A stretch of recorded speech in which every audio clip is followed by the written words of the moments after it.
7.2, power settings. We've already talked about how power is significantly more important on laptops, right?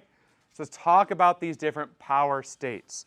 These are ACPI power states that we can configure in the BIOS. So we have S0 through S5. S0, think of the computer completely turned on, completely running. Versus S5, it is completely turned off. Those two extremes make sense to everybody? Okay. Now, before we go into the other ones, we've got memory, which is what hardware component? RAM, and we've got storage. Which one's long-term? Storage. Which one will keep its data even if it loses power? Storage. Which one loses its data if it loses power? RAM. Very good. Okay, so you've probably heard the term sleep and hibernate. What do humans do? Sleep. What do bears do? Hibernate. How long do they hibernate for? A lot. They hibernate longer than us. So, but, McCants, do you have a question? Bears do not sit there and sleep the whole time. No, they wake up and they go eat. So we're not getting into the science. We understand sleep versus hibernate, so we can use those terms and then explain the power states. So McCants, just hit the I believe button. Use your bare hands to do some bear research later. Okay, let's take a step back. We good? Sleep versus hibernate. Just hit the I believe button.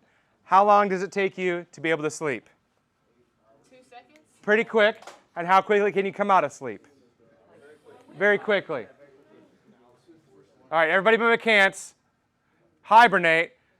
Does it take bears as long to hibernate, or do they have to do more? It takes longer to go into hibernate, and to come out of the hibernate, it takes longer, right? Good? I know McCants is struggling right now, but that's okay. So with computers, right, sleep, if you put your computer to sleep, it's quicker, right? Oh, go to sleep. And when it comes out of sleep, it's faster, right? So where do you think that's going to be done? In memory, RAM, or storage? That's going to be in memory, right? That's faster. But if you go to sleep, right, and that's in RAM, memory, that's volatile. Versus hibernate takes longer. That's going to be not in our memory, but it's going to be in storage. And how this works is it'll make a file for the state of the computer of that it was in, and it'll put it in memory for sleep or in storage for hibernate. Roberts. Can you say that analogy again with the volatile memory? McCants is going to say the analogy again. Just kidding, just kidding. Sleep, right? We go to sleep quickly and come out of sleep quickly. That's going to be in RAM. That's quicker. Hibernate takes longer, right, to our storage to hibernate, but it's going to be more secure state in storage if it does completely lose power, and it takes longer to come out of that hibernate state because it's going to storage, because we know, right, the North Bridge and South Bridge, it takes longer. Good? Thank you. Okay. Newton, you want to hear it again too for McCants? Just kidding. Go ahead, Newton. What about just when you just close your laptop? You don't necessarily power it down. You don't necessarily put it in sleep mode. What about when you just close it? So that's what you would configure in your ACPI power states, is what action do you want your computer to do when it closes? What action do you want it to do when you hit the power button? You can configure all of that stuff. So we're going to get into the default changes based off of what your settings are or what computer you're using. Like MacBook Air, is it on? Because as soon as I open it, it just, like, I don't have to touch anything. That's sleep. That's sleep. Yeah, but with a desktop, you have to click it. Well, for a desktop, does it care? Well, no. Think about what begin. Remember the beginning of the chapter? What's the main difference between a desktop and a laptop? A laptop has a battery. Does the desktop care about the power? No, it's constantly being powered in, so it doesn't have to worry about that. Good? Okay, so S0 is, well, any other questions?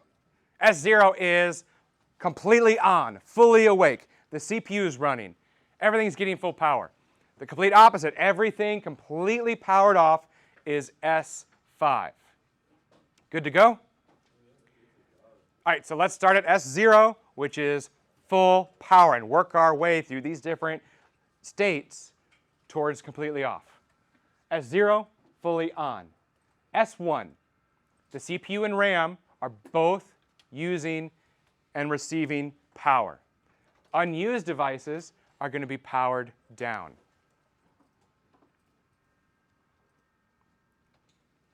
S2, the CPU is off, the RAM is going to be refreshed.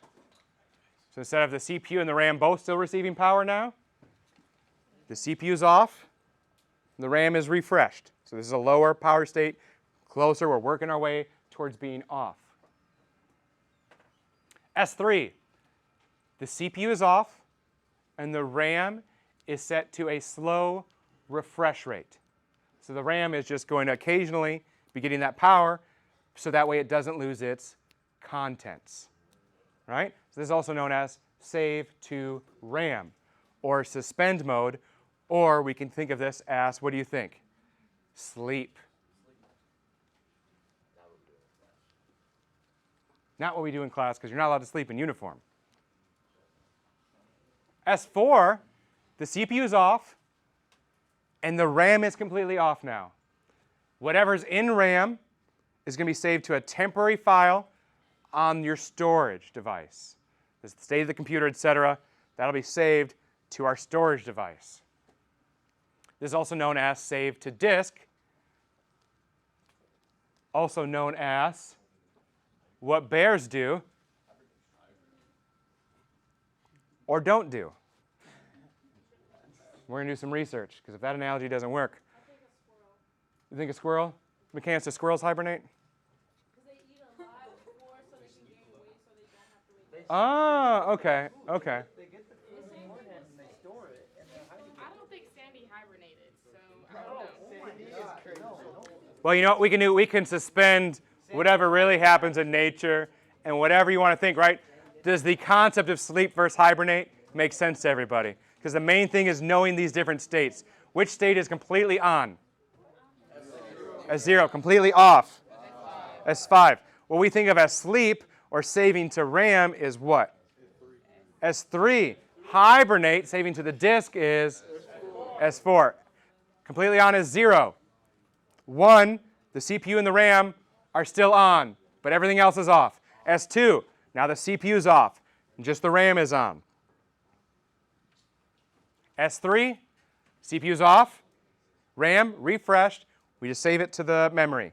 S4, CPU and RAM are both completely off. We've saved that to the state of the computer to a temporary file on our storage. And S5, everything's completely off. Cerna.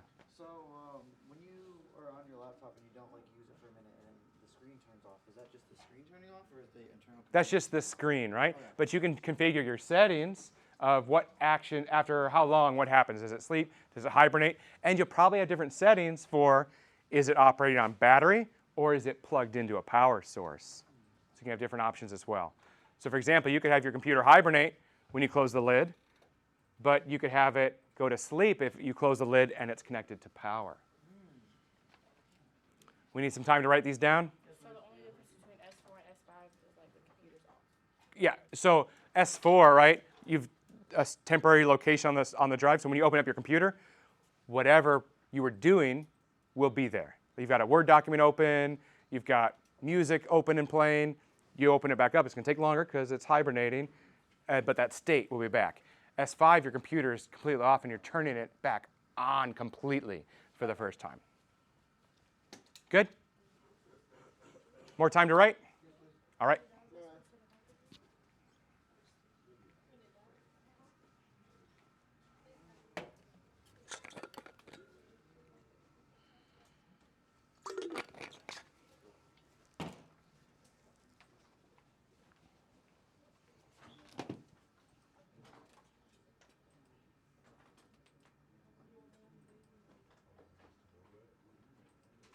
Yeah. I just put out.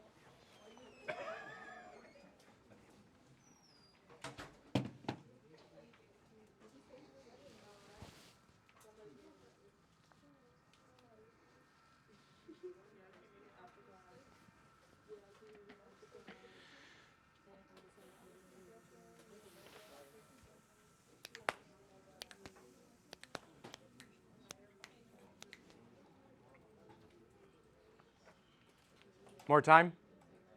Yeah? Okay.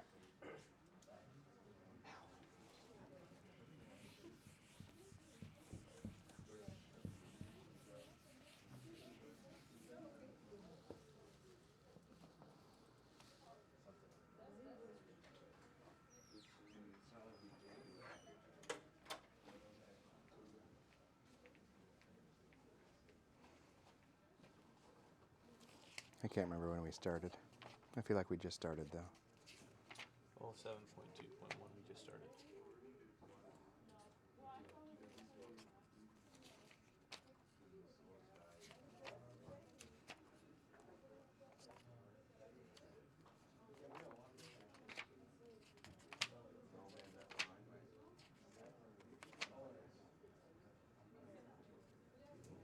Okay, right now. Do that, then a break, I think.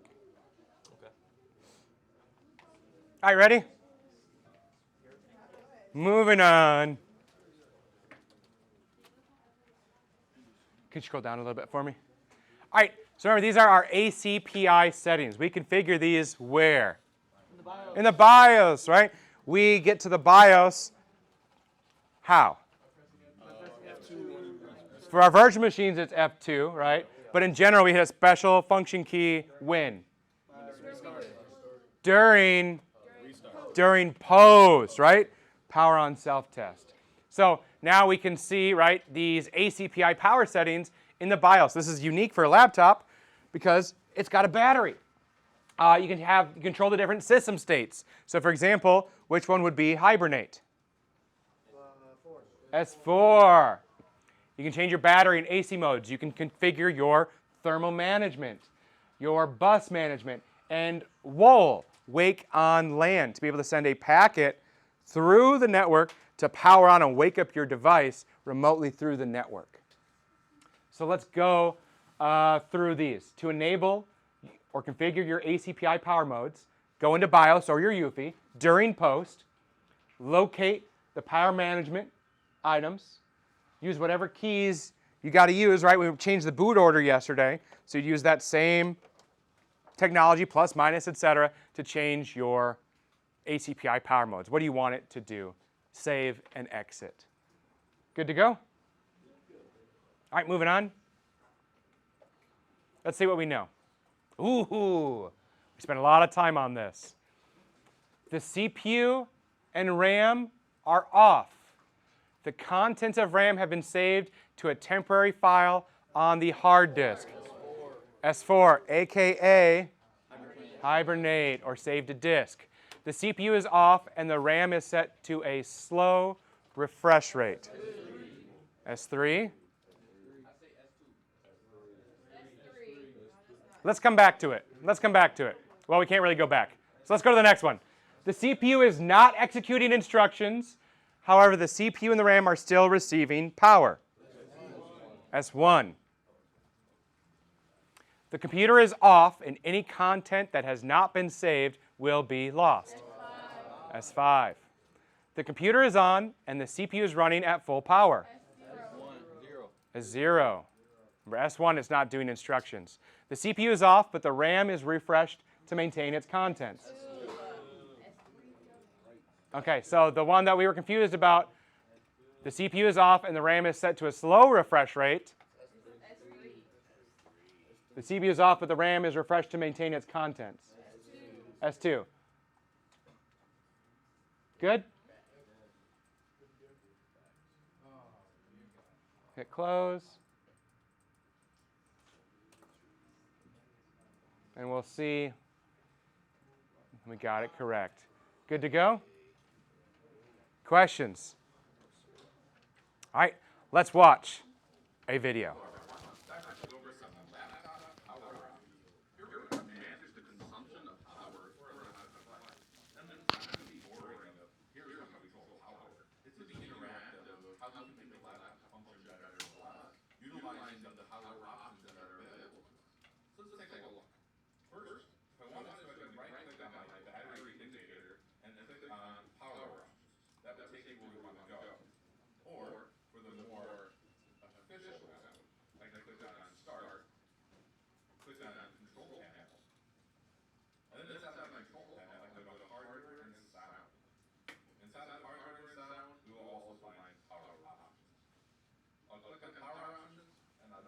where we're going to spend some time. To begin, the first thing we want to do is control the actions of what our power and sleep buttons do, as well as what happens when we close the lid of our laptop.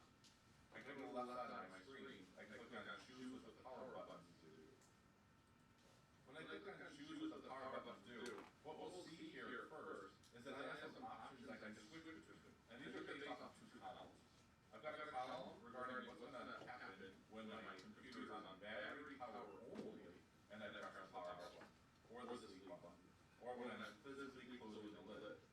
I have a whole other column regarding when the computer is plugged into a power adapter that goes to a wall, and how the computer is going to respond when you press the power button, or sleep button, or close the lid. So for example, if my laptop is plugged in and I press the power button, I can click on my drop down menu and I can have it shut down. Also, when I press the sleep button, I probably like it to sleep. And sleep is using less power than being on. But hibernating is the lowest amount of power that can be pulled. The system's able to save a hard drive when you select hibernate. Now, I can choose to simply hibernate for any one of these items as I see fit. Also, when I close the lid, I can just have my laptop do nothing.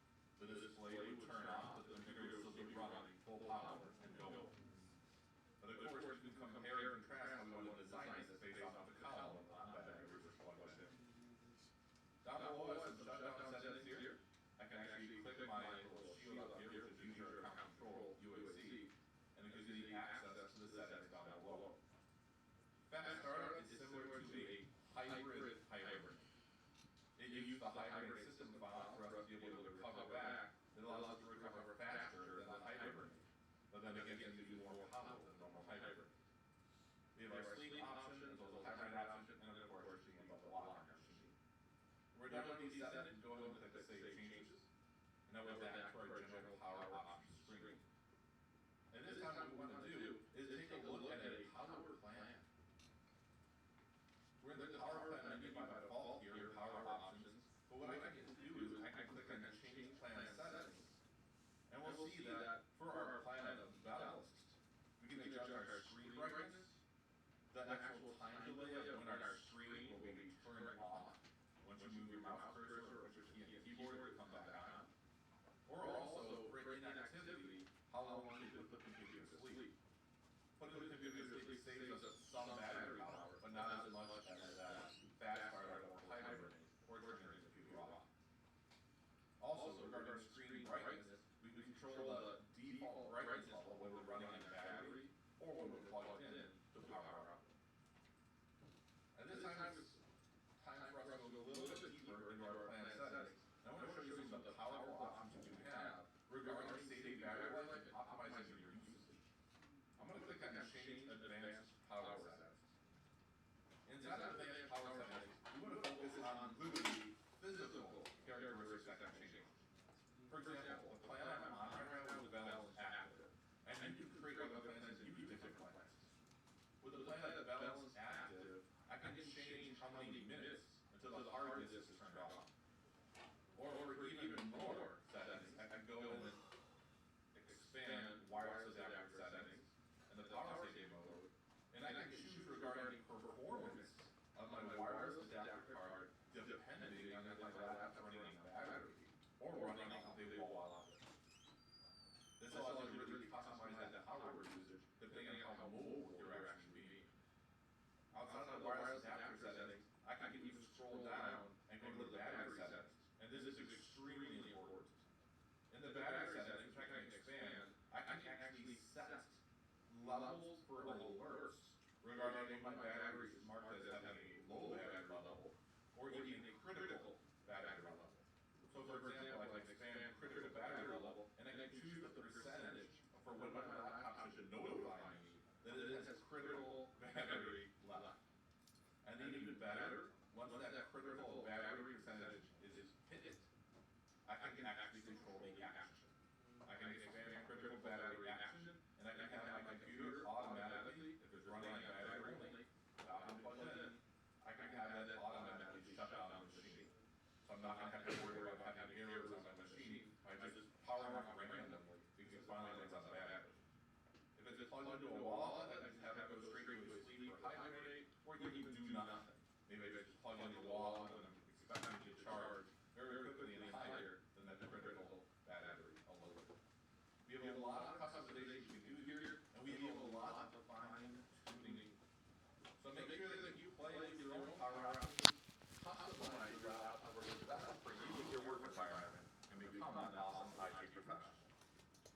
Questions on that video? Cerna. Would there be a difference between shutting down and hibernating, like because it'll have to like run everything up and boot it up all again? Yes, if you completely power off your computer, then it has to be completely powered on, right? But when you're thinking about hibernate, it saves the state of your computer to the hard drive, so it doesn't do the entire boot up process, but it'll give you back whatever you were doing, and the state, whatever's on your screen, that'll come back up. So there'd be less wear and tear on your hardware then, if you hibernate it? Versus powering off, Powering off. it would be the same. Okay. Be the same wear and tear. Any other question? Grace. So like control panel versus F2 versus graphic interface user, like what's really the main difference? Like, I'm confused. You say control panel yeah, versus and F2. So BIOS versus. Oh, BIOS versus this. Yeah, like all of them. Like, it's just where So you access it from, or Yeah, so you can fully enable your ACPI power states in BIOS and make like global configuration changes in the BIOS. Here, this can be for specific users, and you can get more specific, right? You wouldn't go into your computer's BIOS to adjust your preference of the brightness when it's on battery. Does that work for you, Grace? Okay. Good question. Any other questions? All right, continuing 7.2. Bluetooth. Have we heard that before? Yes.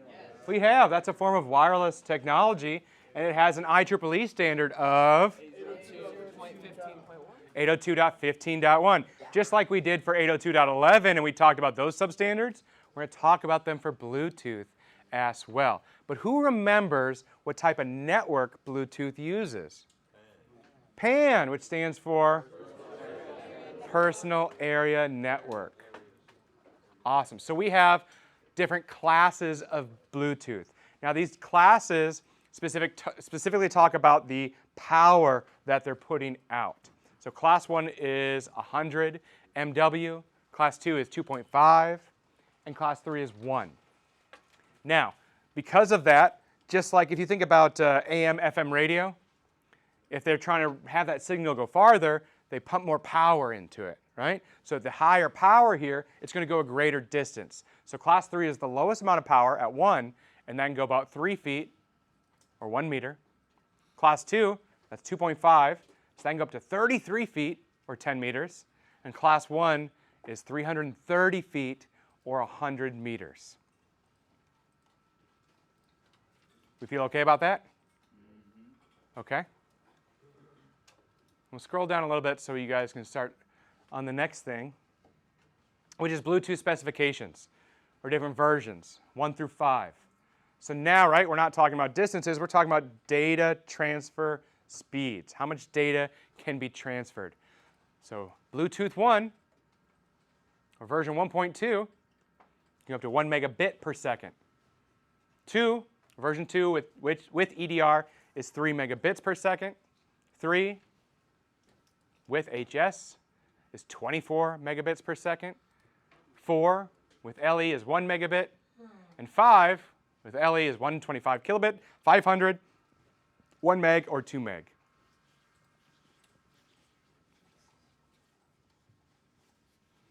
So of course, Bluetooth is very commonly used. Imagine you use this for your headphones, your speakers, etc. So the data rate allows you to send your music through to those devices, or whatever data you're sending.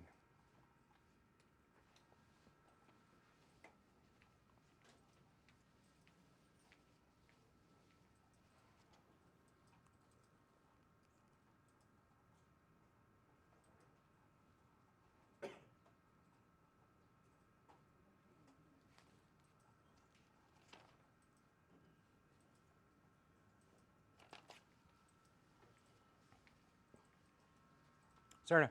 So why do 1 and 4 have the same transfer rate? So it's made for different devices that require different amounts of power. Okay. So one's going to be for one that uses low power or class, and one will be for a higher class or higher power. What would be 1 megabit per second? What would use that less power? Or data? Yeah. You could just, well, okay, so let's take a step back. So Bluetooth is probably older technology than you realize. And back in the day, you would pair, right? And when you pair, you've got to match up a code, right? So think about the older technology, right? You're not sending too much data back and forth between those devices. And it may just be a device that doesn't require a lot of power. You think about, you're streaming a video to a monitor, that's a lot of data. Music, just the audio portion, that's significantly less. But if you're doing like a Bluetooth to connect to like your phone for a smart device or something, that's even less data. Because it's just, what's the temperature? Change the temperature, it's even less data. Good question. Any other questions? More time to write? Yes, okay.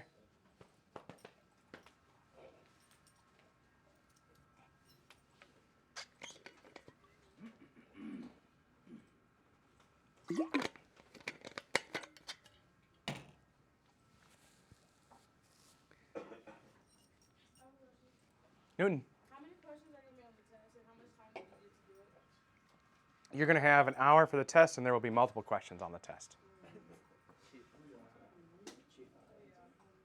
Chavez. Are any of the questions They're all multiple choice. from some of the course? Could be.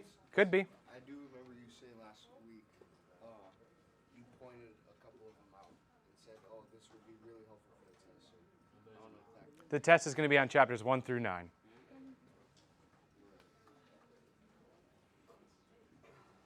Go fish.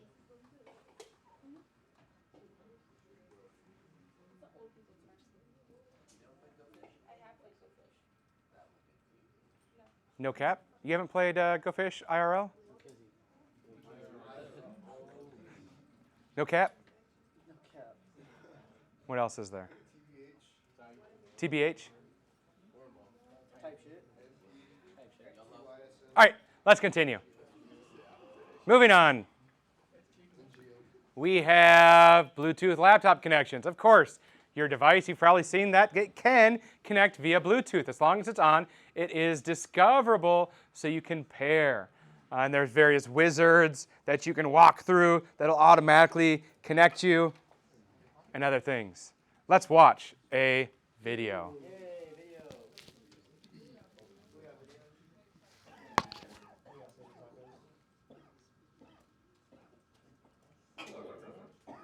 Some Bluetooth connectivity going here with our computer.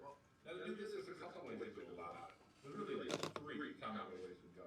Now it depends on your Windows operating system. But here in Windows 10, the first thing I can do is click on that action setting in the bottom right corner. And I can make sure that my Bluetooth is even on, which is Bluetooth and not connected. I can click on that to turn off Bluetooth, or I can click on it to turn it on. I can even right-click on it and click on Go to Settings, and that's going to take me to my Bluetooth settings immediately, which is great. Let's go 2 other methods. What I can do in Windows is I can click on the Start button, and I can go to the Control panel, and in the Control panel, I can go to Add a Device, which is inside of Hardware inside. And I can add a device, including Bluetooth, that way. Another way I can do it is I can go to Start, and I can type in Settings, and I can click on Settings. Inside of Settings, I can go to Devices, and in Devices, we'll be here at the Bluetooth settings. Whichever way you prefer, there's multiple ways to get to the same destination. At this point, what I want to do is add a Bluetooth device. So we're going to pause here, and I'm going to turn on my Bluetooth headset. So I've got my Bluetooth headset, and every model is a little bit different. We're not here to do a video on a Bluetooth headset, but in general, this is the Bluetooth device I'm going to connect. So after researching my device and pulling up the manufacturer's manual for this, I need to put this headset into pairing mode. In pairing mode, we'll be able to connect with our computer. So I have the power button here, there's an indicator light. I can press and hold that power button, and according to my manual, when the light starts flashing red and blue alternating, then it's in pairing mode. There we go. It's red and blue, now it's in pairing mode, and we can continue by adding it to our computer. Okay, so to continue, the Bluetooth headset is on, and it's going to be in a pairing mode. What I need to do now is click Add Bluetooth or other device. When I click on that, it wants to know what type of device I'm going to be adding on. I'm going to click on Bluetooth, because this is going to be an audio device for a headset. So let's look for the devices. Here it finds some. This is the headset that I have connected that I want to hook up via Bluetooth. I click on that audio headset, and it's going to connect to it and pair with that headset. The device is ready to go. It says we're connected with voice and music from my headset wirelessly using Bluetooth with my computer. I'll click on Done, and we can even verify this by going back to our Action Center here in Windows 10, and we can see Bluetooth and the name of the device that's connected. If I'm done for the day, I can always turn off my Bluetooth adapter, which was disconnected from my headset. Also in the future, if I turn on my Bluetooth on my computer, if that headset is nearby, it should be able to connect back to it automatically. And there it is. Bluetooth is on and the headset is connected again.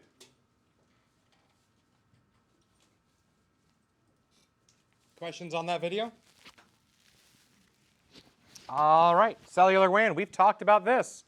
To allow your phone to be a personal hotspot. To use that cellular connection that's already going to your phone to then provide that and advertise wireless capabilities for devices to connect to. And when they connect to it, that's called tethering. Now, you could also buy a mobile hotspot that allow it, that to operate solo or on its own as well. And we'll keep scrolling down. Can you scroll down for me? More. Here you go, that's enabling it. And let's scroll down. All right, wireless adapter types. The first one is a mini PCI that can go in a laptop. Can use 802.11a, b, and g.